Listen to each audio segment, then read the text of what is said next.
നമസ്കാരം എല്ലാ പ്രിയപ്പെട്ട പ്രേക്ഷകർക്കും രാവിലെയിലേക്ക് സ്വാഗതം. ഒരു പുതിയ ദിവസത്തിൻ്റെ തുടക്കമാണ്, ഞായറാഴ്ചയാണ്. പൊതുവെ അവധി ദിവസമാണെങ്കിലും വാർത്തകൾക്ക് അവധിയൊന്നും ഇല്ലാത്തതുകൊണ്ട് വലിയ വാർത്തകൾ തന്നെ ഇന്നത്തെ ദിവസവും നമ്മെ കാത്തിരിക്കുന്നുണ്ടാകും. ഇന്ന് ഏറ്റവും പ്രധാനം മഴ മുന്നറിയിപ്പുകളുണ്ട്. അണക്കെട്ടുകളിൽ ജലനിരപ്പ് ഉയരുന്ന സാഹചര്യമുണ്ട്. അതുകൊണ്ട് തന്നെ മുല്ലപ്പെരിയാർ ഉൾപ്പെടെയുള്ള അണക്കെട്ടുകൾ ഇന്ന് ഡാമിൻ്റെ ഷട്ടറുകൾ ഇന്ന് തുറക്കുമെന്ന് മുന്നറിയിപ്പുണ്ട്. സ്വാഭാവികമായും ആ പ്രദേശത്തുള്ളവർ വലിയ ജാഗ്രത പാലിക്കേണ്ട ഒരു സാഹചര്യമുണ്ട്. അപ്പോൾ നമുക്ക് വിശദമായി തന്നെ പ്രധാനപ്പെട്ട വാർത്തകളിലേക്ക് വരാം. ആദ്യം നാട്ടിൽ എന്തുണ്ട്?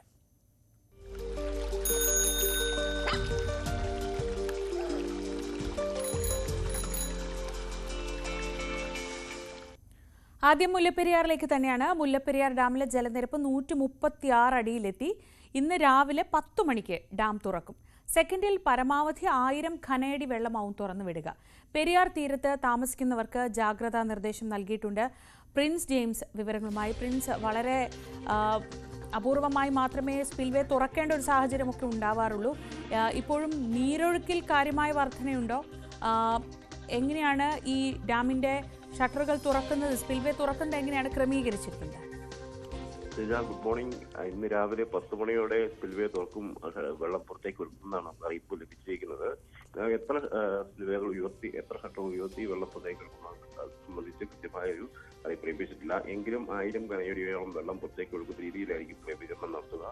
നിലവിൽ 136 അടി ജലനിരപ്പ് പിന്നിട്ടിരിക്കുന്നു. നിലവിലത്തെ ഉൾക്കവ് പ്രകാരം ഉള്ള പരമാവധി സംബന്ധത്തിലേക്ക് ജലനിരപ്പ് എത്തിയതോടെയാണ് ഈ അണക്കെട്ട് സ്പിൽവേ ഉയർത്തി വെള്ളം പുറത്തേക്ക് ഒഴുകാനുള്ള നടപടികൾ തമിഴ്നാട് ആരംഭിച്ചിരിക്കുന്നത്. എന്തായാലും കൂടുതൽ വലിയ തോതിൽ വെള്ളം പുറത്തേക്ക് ഒഴുകാനുള്ള സാധ്യത കുറവാണ്. കാരണം നിലവിൽ 136 അടിയിൽ ജലനിരപ്പ് നിലനിർത്താൻ ആവശ്യമായ തരത്തിൽ മാത്രമായിരിക്കും വെള്ളം പുറത്തേക്ക് ഒഴുകുക. നിലവിൽ 2011 ക്യൂസെക്സ് വെള്ളം സെക്കൻഡിൽ തമിഴ്നാട് ടണൽ മാർഗം തമിഴ്നാട്ടിലേക്ക് കൊണ്ടുപോകുന്നുണ്ട്. എന്നാൽ 3867 വെള്ളം കഴിഞ്ഞ രാത്രികളിലൊക്കെ ഓരോ സെക്കൻഡിലും അണക്കെട്ടിലേക്ക് ഒഴുകിയെത്തുന്ന സാഹചര്യമുണ്ട്. അതായത് ടണൽ മാർഗം കൊണ്ടുപോകുന്നതിനേക്കാൾ കൂടുതൽ വെള്ളം ഒഴുകിയെത്തുന്ന ഒരു അവസ്ഥയുണ്ട്. അതുകൊണ്ട് തന്നെ നിലവിൽ ജലനിരപ്പ് 136 അടിയിലേക്ക് എത്തിയതിനാൽ ഈ അധികമായി വരുന്ന വെള്ളം പുറത്തേക്ക് തന്നിട്ട് സാഹചര്യമുണ്ട്. അത് ഈ നീരൊഴുക്കിനെ ആശ്രയിച്ചായിരിക്കും എത്രമാത്രം വെള്ളം പുറത്തേക്ക് ഒഴുകേണ്ടി വരും എന്നത് തീരുമാനിക്കുന്നത്. എന്തായാലും 1000 ക്യൂസെക്സോളം വെള്ളം എന്തായാലും പുറത്തേക്ക് ഒഴുകുന്ന ഒരു അവസ്ഥയുണ്ട്.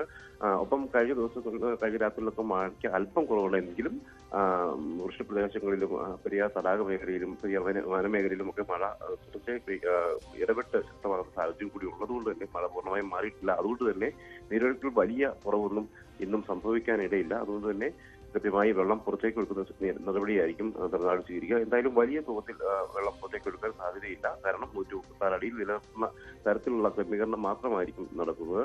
അപ്പം പെരിയാർ തീരത്തൊക്കെ ജാഗ്രതാ നിർദ്ദേശം നൽകിയിട്ടുണ്ട്. ആളുകൾക്ക് ആവശ്യമെങ്കിൽ മാറി താമസിക്കാനുള്ള നടപടികൾ സ്വീകരിച്ചിട്ടുണ്ട്. 20 ക്യാമ്പുകൾ തുറന്നിട്ടുണ്ട്. പക്ഷേ ഈ ക്യാമ്പുകളിലേക്കൊന്നും ആളുകൾ മാറിയിട്ടില്ല. കാരണം വലിയ തോതിൽ വെള്ളം തുറന്നു വിടത്തില്ല എന്നൊരു ഇതാണ് പ്രതീക്ഷ. അതുകൊണ്ട് തന്നെ ആളുകൾ വീടുകളിൽ നിന്നും മാറി താമസിക്കുന്ന സാഹചര്യം നിലവില്ല. അപ്പോൾ വള്ളക്കടവ്, വണ്ടിപ്പെരിയാർ തുടങ്ങി മുല്ലപ്പെരിയാറിൽ നിന്ന് വെള്ളം പുറത്തേക്ക് ഒഴുകുമ്പോൾ ആദ്യം വെള്ളം എത്തുന്ന മേഖലകളിലെല്ലാം കനത്ത ജാഗ്രത ഉള്ള ഒരു സാഹചര്യം കൂടിയുണ്ട്. എങ്കിലും വലിയ ആശങ്കപ്പെടാതില്ല എന്ന് തന്നെയാണ് ജില്ലാ ഭരണകൂടം അറിയിക്കുന്നത്. എന്തായാലും കൃത്യമായ ക്രമീകരണങ്ങളെല്ലാം നടത്തിയിട്ടുണ്ട്. ആവശ്യമായ മുന്നൊരുക്കങ്ങളെല്ലാം നടത്തിയിട്ടുണ്ട്. ജില്ലാ ഭരണകൂടത്തിന്റെയും സംസ്ഥാന സർക്കാരിന്റെ നമുക്ക് പ്രത്യേക നിർദ്ദേശം തമിഴ്നാടിനുണ്ടായിരുന്നു. കാരണം കഴിഞ്ഞ മുൻവർഷങ്ങളിലൊക്കെ രാത്രി കാലങ്ങളിൽ അണക്കെട്ട് തുറക്കുന്ന ഒരു സാഹചര്യമുണ്ട്. അത്തരത്തിലുള്ള നടപടികൾ ഒഴിവാക്കണമെന്ന് ആവശ്യപ്പെട്ടിരുന്നു. അതുകൊണ്ട് തന്നെയാണ് ഇത്തവണ പകൽ സമയത്ത് തുറക്കുന്നതിനുള്ള നടപടികളിലേക്ക് പോകുന്നത്. 10 മണിയോടെ ആയിരിക്കും ഷട്ടറുകൾ ഉയർത്തി വെള്ളം പുറത്തേക്ക് ഒഴുക്കുന്ന നടപടി സ്വീകരിക്കുക. എന്തായാലും ഇടുക്കിയിലും വെള്ളം ഉയർന്നു നിൽക്കുന്ന ഒരു അവസ്ഥയുണ്ട്. കഴിഞ്ഞ വർഷത്തേക്കാൾ വെള്ളം കൂടുതലുള്ള അവസ്ഥയാണ് ഇടുക്കി ഡാമിലുള്ളത്. എന്നാലും മുല്ലപ്പെരിയാർ അണക്കെട്ട് തുറന്നു കഴിഞ്ഞാലും കൂടുതൽ വെള്ളം ഇടുക്കിയിലേക്ക് എത്തിയാലും ഇടുക്കിയുടെ ഷട്ടറുകൾ ഉയർത്തേണ്ട സാഹചര്യം നിലവിൽ ഇല്ല എന്നാണ് മനസ്സിലാക്കാൻ സാധിക്കുന്നത്. ശരി, പ്രിൻസ് ജെയിംസ് ആണ് വിവരങ്ങൾ നൽകിയത്. വലിയ ജാഗ്രതയോടെ തന്നെ ഇരിക്കേണ്ട ഒരു സമയമാണ്. മുല്ലപ്പെരിയാറിൻ്റെ സ്പിൽവേ എന്ന് തുറക്കും. രാവിലെ 10 മണിയോടെ ആയിരിക്കും സ്പിൽവേ ഷട്ടറുകൾ തുറക്കുക. മറ്റു വാർത്തകൾ കൂടി നോക്കാം. കാസർഗോഡ് തീരദേശ മേഖലകളിൽ കടലാക്രമണം രൂക്ഷമാണ്. കടലേറ്റത്തെ തുടർന്ന് കാഞ്ഞങ്ങാട് അജാനൂർ കടപ്പുറം ഫിഷ്ലാൻഡ് സെന്റർ റോഡ് ഇടിഞ്ഞു വീണു. മഞ്ചേശ്വരം കണ്ണുതീർത്ത കടപ്പുറത്ത് റോഡ് കടലെടുത്തു.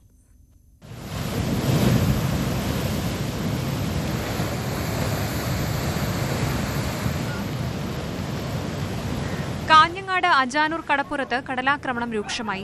ശക്തമായ തിരയടിച്ചിലിൽ കല്ലുകൾ ഇളകി തിരമാലകൾ തീരദേശ റോഡിന് സമീപം എത്തിയിരിക്കുകയാണ്. തിരയടിച്ചിലിൽ മണ്ണിളകി വരുന്നത് പഞ്ചായത്ത് നിർമ്മിച്ച റോഡിന് ഭീഷണിയാകുന്നു. ശക്തമായ കടലേറ്റത്തെ തുടർന്ന് റോഡിന്റെ ഒരു ഭാഗം തകർന്ന നിലയിലാണ്. അടിഭാഗത്തെ മണൽ ഒഴുകിപ്പോയതിനെ തുടർന്ന് അപകട ഭീഷണിയായതോടെ ഇതുവഴിയുള്ള ഗതാഗതം നാട്ടുകാർ തടഞ്ഞു.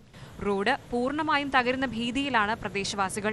പല പ്രശ്നങ്ങളും മുമ്പേ ഉണ്ടായിട്ടുണ്ടെങ്കിലും കഴിഞ്ഞ ഈ 5 വർഷത്തിനുള്ളിൽ അഴിമുഖം ഇങ്ങോട്ടേക്ക് വരാതിരിക്കാനുള്ള ഒരു നടപടിയുമായിട്ട് അജാനൂർ പഞ്ചായത്ത് നേരത്തെ തന്നെ വളരെ ദൂരം തന്നെ അഴിമുഖം വെട്ടിമാറ്റിക്കൊണ്ട് വെള്ളം പോകുന്ന സംവിധാനം പഞ്ചായത്തിന്റെ നേതൃത്വത്തിൽ ഒരുക്കിയിരുന്നു. എന്നാൽ ഈ പ്രാവശ്യം അഴിമുഖം ഗതിമാറിയിട്ട് ഏകദേശം അജാനൂർ ഫിഷ് ലാൻഡ് പരിസരത്തേക്ക് എത്തിക്കൊണ്ടിരിക്കുകയാണ്.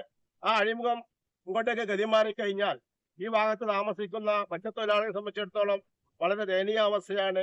പ്രദേശത്ത് നിരവധി തെങ്ങുകളും കടപുഴകി വീണു. ഇവിടെ 100 മീറ്ററോളം കടലെടുത്തിരിക്കുകയാണ്. റോഡ് അപകടാവസ്ഥയിലായതിനെ തുടർന്ന് ഇതുവഴി ഗതാഗതം നിരോധിച്ചതോടെ 100 കണക്കിന് കുടുംബങ്ങളാണ് ദുരിതത്തിലായത്. കഴിഞ്ഞ വർഷവും കടലേറ്റത്തിൽ ഇവിടെ റോഡ് തകർന്നിരുന്നു. 1 കിലോമീറ്ററോളം ഭാഗത്തെ കടൽഭിത്തിയും തകർന്നിട്ടുണ്ട്. പലയിടത്തും കരയിടിച്ചിലും രൂക്ഷമാണ്. റോഡ് അടച്ചിട്ടതോടെ കിലോമീറ്ററോളം ചുറ്റി ഫിഷ് ലാൻഡിംഗ് സെന്ററിലെത്തേണ്ട അവസ്ഥയാണ്. പഞ്ചായത്ത് അധികൃതരും അഗ്നിരക്ഷാ സേനയും സ്ഥലം സന്ദർശിച്ച് സ്ഥിതിഗതികൾ വിലയിരുത്തി. മഞ്ചേശ്വരം കണ്വതീർത്ത കടപ്പുറത്തും കടലാക്രമണം രൂക്ഷമാണ്. ഇവിടെ തീരപ്രദേശത്തെ റോഡ് കടലെടുത്തു. ശുദ്ധജല വിതരണവും താറുമാറായി. കാസർഗോഡ് വികസന പാക്കേജിൽ നിന്ന് 1.5 കോടി രൂപ ചെലവഴിച്ച് നിർമ്മിച്ച പാർക്കും ഉദ്ഘാടനത്തിന് മുൻപേ കടലെടുത്തു. കടലാക്രമണം രൂക്ഷമായ പ്രദേശങ്ങളിൽ രാജ്മോഹൻ ഉണ്ണിത്താൻ MP സന്ദർശനം നടത്തി. ന്യൂസ് 18 കാസർഗോഡ്. ഇടുക്കി പനംകുട്ടി ചപ്പാത്തിന് സമാന്തരമായിട്ട് പുതിയ പാലം നിർമ്മിക്കണമെന്ന ആവശ്യം ശക്തമാവുകയാണ്. മുതിരപ്പുഴയാറിൽ ജലനിരപ്പ് ഉയരുന്നതോടെ അധികം ഉയരമില്ലാത്ത പനംകുട്ടി ചപ്പാത്ത് വെള്ളത്തിലാവുന്നത് പതിവായതോടെയാണ് ഇങ്ങനൊരാവശ്യം ഉയരുന്നത്. ഇതോടെ ഇതുവഴിയുള്ള യാത്ര അപകടകരമാവുന്നതിനൊപ്പം കമ്പിളിക്കണ്ടം പാതയിലെ ഗതാഗതവും മുടങ്ങും.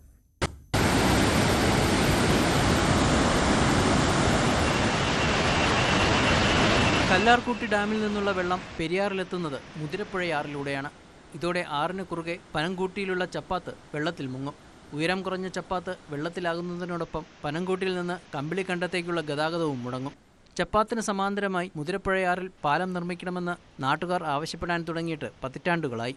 കല്ലാർകുട്ടി ഡാമിന്റെ സംഭരണശേഷി നഷ്ടപ്പെട്ടതിനാൽ 5 ഷട്ടറുകൾ തുറക്കുമ്പോൾ എപ്പോഴും ഈ പാലം മൂടിപ്പോകുന്ന സ്ഥിതിയാണുള്ളത്.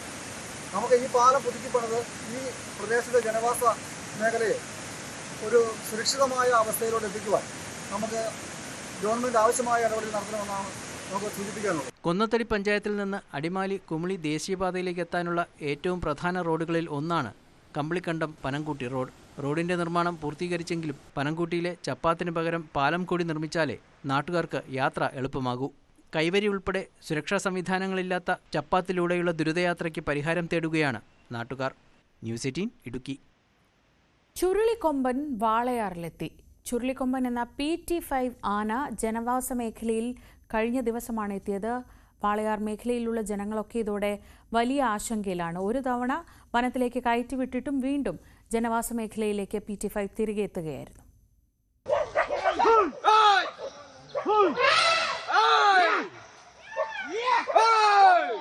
ജനവാസ മേഖലയിൽ ഇറങ്ങിയ ആന ആറ്റപ്ര മേഖലയിൽ കൃഷി നശിപ്പിച്ചതായി നാട്ടുകാർ പറഞ്ഞു.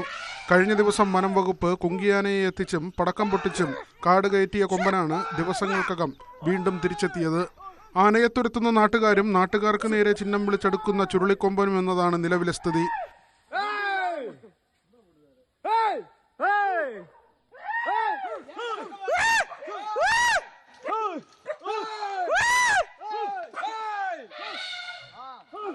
വിവരമറിയിച്ചതിനെ തുടർന്ന് വനപാലകരും RRT സംഘവും സ്ഥലത്തെത്തി നാട്ടുകാരുടെ സഹകരണത്തോടെ ആനയെ കാട്ടിലേക്ക് തുരത്തി. ഉൾക്കാട്ടിലേക്ക് പോകാത്ത ആന എപ്പോൾ വേണമെങ്കിലും തിരിച്ചു വരാമെന്ന ആശങ്കയിലാണ് ജനങ്ങൾ. ന്യൂസ് 18 പാലക്കാട്. അന്താരാഷ്ട്ര സ്റ്റേഡിയം എന്ന ആവശ്യമുയർത്തി എറണാകുളം കോതമംഗലത്ത് പ്രൈവറ്റ് ബസ് സ്റ്റാൻഡിൽ ഒരു ഫുട്ബോൾ കളി. കേരള യൂത്ത് ഫ്രണ്ടാണ് വ്യത്യസ്തമായ ഒരു പ്രതിഷേധം സംഘടിപ്പിച്ചത്.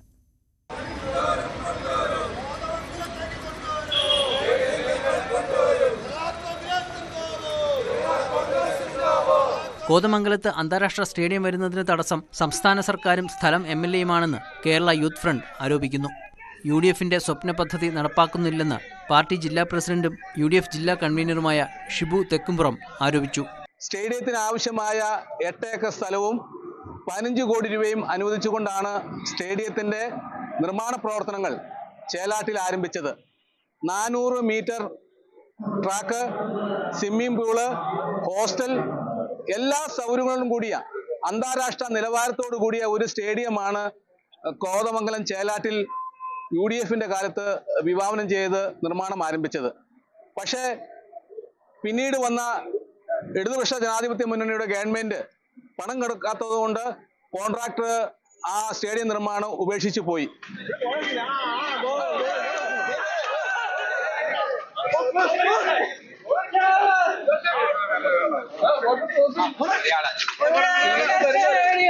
സ്റ്റേഡിയം എന്ന ആവശ്യം ഏറെക്കാലമായി കോതമംഗലത്തെ യുവാക്കൾ ഉന്നയിക്കുന്നതാണ്.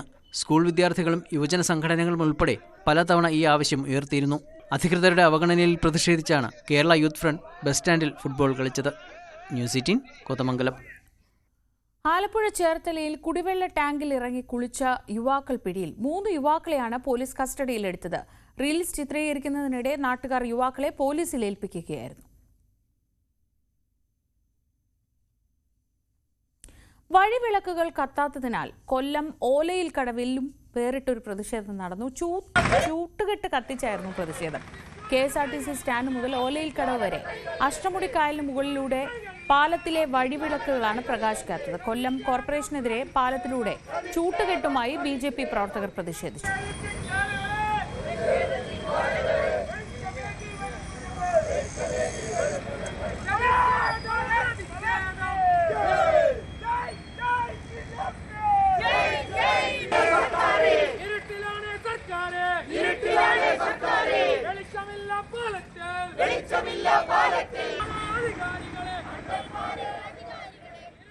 റോഡ് ഉപരോധിച്ച പ്രവർത്തകരെ പോലീസ് പിന്നീട് അറസ്റ്റ് ചെയ്ത് നീക്കുകയായിരുന്നു. മാലിന്യ പ്രശ്നവുമായി ബന്ധപ്പെട്ട പരാതി പരിശോധിക്കാനെത്തിയ ആരോഗ്യ വകുപ്പ് ജീവനക്കാർക്ക് വധഭീഷണി. ആലപ്പുഴ അരൂരിലാണ് സംഭവം. മുൻ പഞ്ചായത്ത് അംഗം അടക്കം 2 പേർക്കെതിരെ പോലീസ് കേസെടുത്തു.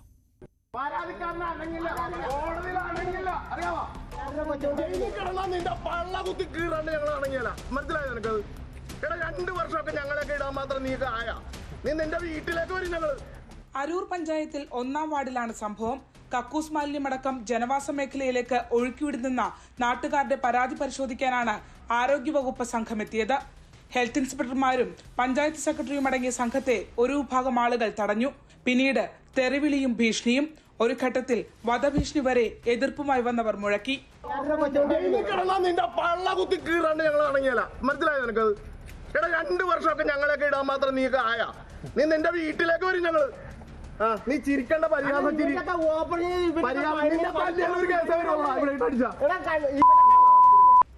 അനധികൃതമായി സ്ഥാപിച്ച പൈപ്പിലൂടെ കക്കൂസ് മാലിന്യം ഒഴുക്കുന്നു എന്നതായിരുന്നു നാട്ടുകാരുടെ പരാതി. അതേസമയം പഞ്ചായത്തിന് പരാതി നൽകിയത് ആരാണെന്ന് വ്യക്തമാക്കണമെന്നായിരുന്നു അക്രമകാരികളുടെ ആവശ്യം.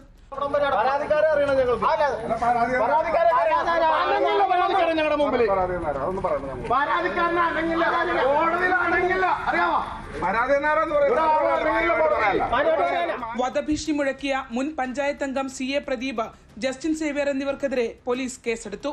അരൂർ പഞ്ചായത്ത് സെക്രട്ടറിയുടെ പരാതിയിലാണ് നടപടി. മാലിന്യ പ്രശ്നത്തിൽ പരാതി നൽകിയ അന്ധനായ യുവാവിനെയും അസഭ്യം പറഞ്ഞതിനും പോലീസ് കേസെടുത്തിട്ടുണ്ട്.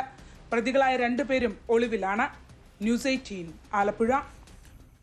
കണ്ണൂർ ഇരിട്ടി നഗരസഭയുടെ ശൗചാലയ മാലിന്യങ്ങൾ പഴശ്ശി ജലാശയത്തിലേക്ക് ഒഴുക്കുന്നതായി പരാതി. പൊതു ശൗചാലയത്തോട് ചേർന്നുള്ള നഗരസഭയുടെ ഷോപ്പിംഗ് കോംപ്ലക്സിലെ ഓവുചാലിൽ നിന്നാണ് ദുർഗന്ധം വമിക്കുന്ന മലിനജലം പഴശ്ശി സംഭരണിയുടെ കുടിവെള്ളത്തിലേക്ക് ഒഴുക്കുന്നതെന്നാണ് ആരോപണം. ആയിരക്കണക്കിന് ആളുകൾ കുടിവെള്ളത്തിനായി ആശ്രയിക്കുന്ന പുഴയിലേക്കാണ് ഈ മാലിന്യം തള്ളുന്നത്.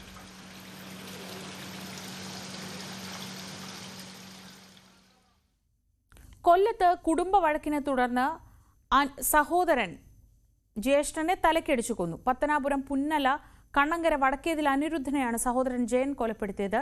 ജയനെ പോലീസ് അറസ്റ്റ് ചെയ്തു. ജയനും സുഹൃത്തുക്കളും മദ്യപിച്ചിരിക്കവേ അനിരുദ്ധൻ വരികയും തർക്കമുണ്ടാവുകയും ചെയ്തു. തുടർന്നുണ്ടായ സംഘർഷത്തിൽ അനിരുദ്ധനെ സഹോദരൻ കൊല്ലുകയായിരുന്നു.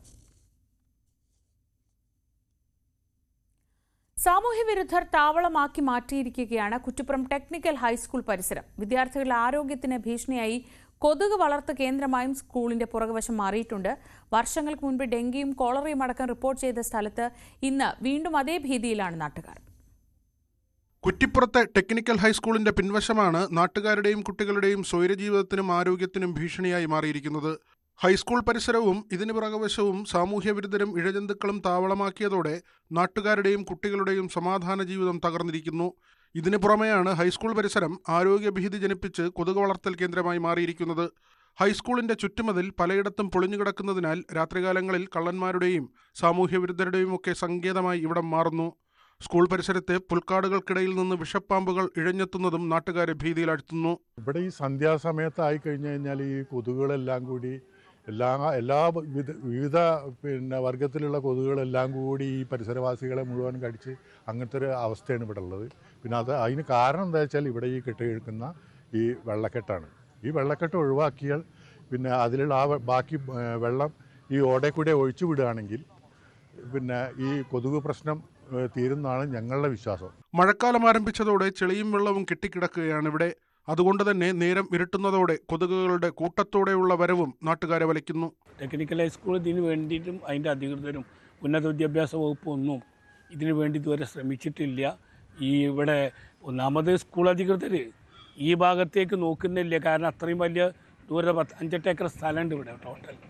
അതിൽ ഇത്തരം വിട്ടിരിക്കുന്ന സ്ഥലങ്ങളൊന്നും അവർ ശ്രദ്ധിക്കാറില്ല. വർഷങ്ങൾക്ക് മുൻപ് ഡെങ്കിയും കോളറയും അടക്കം റിപ്പോർട്ട് ചെയ്ത സ്ഥലത്ത് ഇന്നും നാട്ടുകാർ അതേ ആരോഗ്യഭീതിയിൽ ജീവിക്കുകയാണ്. നാളുകളായി കെട്ടിക്കിടക്കുന്ന മലിനജലം അടുത്തുള്ള തോട്ടിലേക്ക് തിരിച്ചുവിടാനും സാധിക്കുന്നില്ല. ഓടകൾ അടഞ്ഞുകിടക്കുന്നത് അധികാരികളുടെ ശ്രദ്ധയിൽപ്പെടുത്തിയിട്ടും പ്രശ്നത്തിന് ഇതുവരെയും പരിഹാരമില്ല. ഉടൻ ശാശ്വത പരിഹാരം കണ്ടില്ലെങ്കിൽ പ്രക്ഷോഭവുമായി രംഗത്തിറങ്ങാനാണ് നാട്ടുകാരുടെ തീരുമാനം. ന്യൂസ് 18 തിരൂർ. തിരുവനന്തപുരം ഉച്ചക്കടയിൽ പൂട്ടിക്കിടന്ന സർക്കാർ സ്ഥാപനത്തിൽ നിന്ന് മോട്ടോറുകൾ ഉൾപ്പെടെ കവർന്നവർ പിടിയിൽ. 10 ലക്ഷത്തിലധികം രൂപ വില വരുന്ന സാധനങ്ങളാണ് പ്രതികൾ കവർന്നത്. സംസ്ഥാന സർക്കാരിന്റെ നിയന്ത്രണത്തിൽ കുളത്തൂർ ഉച്ചക്കടയിൽ പ്രവർത്തിച്ചു വന്ന integrated powerloom village industrial cooperative എന്ന സ്ഥാപനത്തിൽ നിന്ന് മോട്ടോർ ഉൾപ്പെടെയുള്ള യന്ത്രസാമഗ്രികളാണ് കവർന്നത്. കൊല്ലംകോട് തലവിളയിൽ ബർഷിൻ, കുന്നത്തുകാൽ കാരക്കോണം സ്വദേശി അരുൺ എന്നിവരാണ് പിടിയിലായത്. സ്ഥാപനത്തിൽ സൂക്ഷിച്ചിരുന്ന 22 മോട്ടോറുകളും വിവിധതരം യന്ത്രസാമഗ്രികളും പ്രതികൾ കവർന്നു.